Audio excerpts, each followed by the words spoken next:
Hello दोस्तों, welcome to study platform. मैं सुम्मी आप सबका स्वागत करती हूँ। आज के हमारे इस वीडियो का मुख्य विषय है सुप्रीम कोर्ट के द्वारा दिया गया एक ऐतिहासिक फैसला जो राज्यपाल के कार्य के लिए समय सीमा निर्धारित करता है। जैसे कि आप सबको पता ही होगा, हाल ही में अर्थात 8 अप्रैल 2025 को सुप्रीम कोर्ट के द्वारा एक ऐतिहासिक फैसला सुनाया गया है जो तमिलनाडु सरकार और तमिलनाडु के राज्यपाल RN रवि के बीच एक मामले में सुनवाई के बाद आया है। यह फैसला देश में सभी राज्यों के राज्यपाल से भी जुड़ा हुआ है।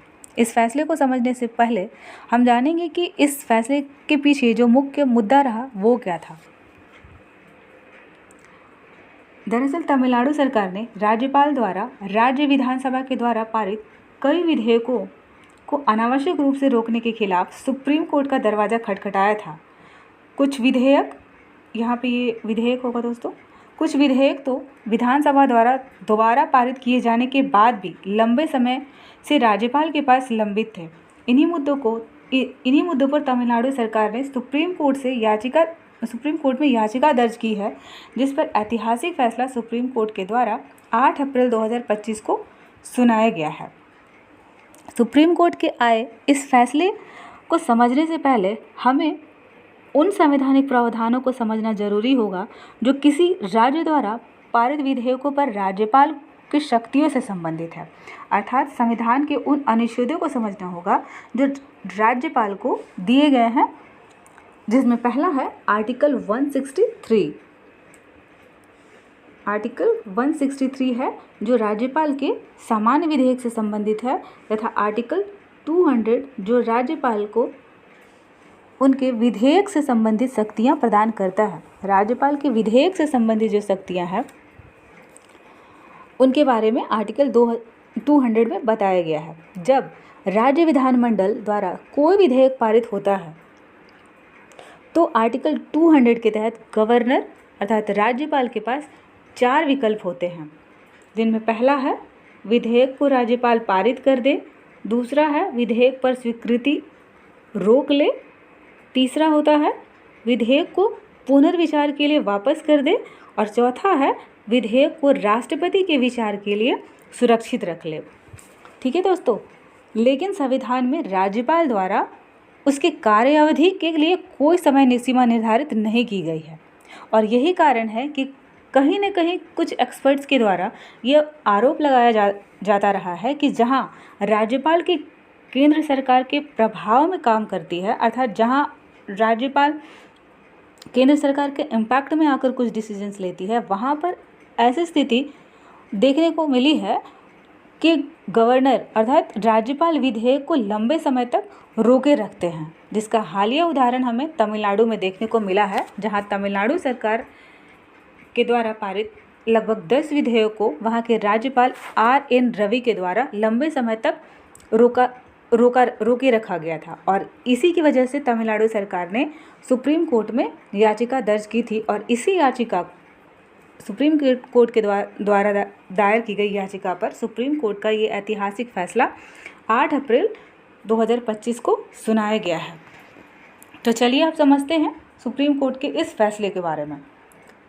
सुप्रीम कोर्ट ने गवर्नर के इस रवैये की कड़ी आलोचना की है और कहा कि विधेयकों पर, माफ कीजिएगा ये विधेयक होगा दोस्तों, गलती से टाइप हो गया, विधेयकों पर लंबे समय तक सहमति रोक कर रखना कानून में त्रुटिपूर्ण और संविधान के विरुद्ध है।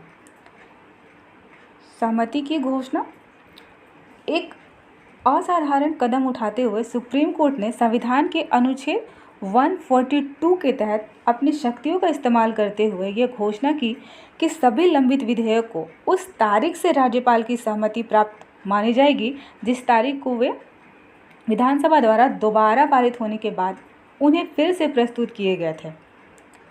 सुप्रीम कोर्ट के द्वारा सुनाए गए इस फैसले में पॉकेट वीटो की भी चर्चा की गई है, जहां सुप्रीम कोर्ट ने यह स्पष्ट किया है कि राज्यपाल के पास विधायिका द्वारा पारित विधेयक पर अनिश्चित काल तक बैठे रहने का अधिकार नहीं है। प्रभावी रूप से इस संदर्भ में पॉकेट वीटो की अवधारणा को खारिज कर दिया गया है।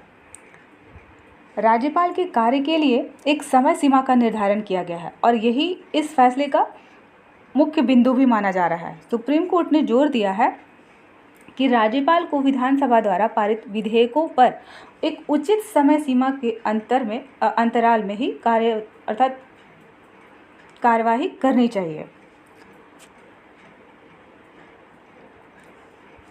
अब ये समय सीमा क्या होगी, इसे भी डिफाइन किया गया है दोस्तों, जिसमें पहला है विधेयक पर स्वीकृति रोक कर उसे मंत्रिपरिषद की सहायता और सलाह से राष्ट्रपति के लिए आरक्षित करने के मामले में अधिकतम अवधि 1 महीने की होगी। अधिकतम अवधि 1 महीने की होगी। दूसरा है, अगर राज्यपाल मंत्रिपरिषद की सहायता व सलाह के बगैर स्वीकृति नहीं देने का निर्णय लेते हैं तो ऐसे मामले में विधेयक को 3 महीने में लौटाना होगा।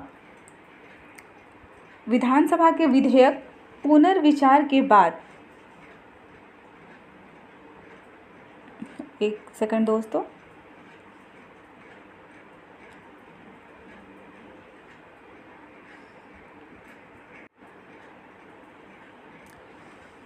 राज्यपाल को 1 महीने के भीतर विधेयक को मंजूरी देनी होगी। कोर्ट ने इस बात पर जोर दिया है कि राज्यपाल संवैधानिक प्रमुख होने के नाते निर्वाचित सरकार के माध्यम से व्यक्त की गई जनता की इच्छा का सम्मान करे और मंत्रिपरिषद को सलाह के अनुसार कार्य करे, अर्थात मंत्रिपरिषद की सलाह के अनुसार ही राज्यपाल कार्य करेंगे। विधेयक को आरक्षित करने पर प्रतिबंध है। ये बार विधेयक की जगह विधायक आ गया है दोस्तों। ये विधेयक है।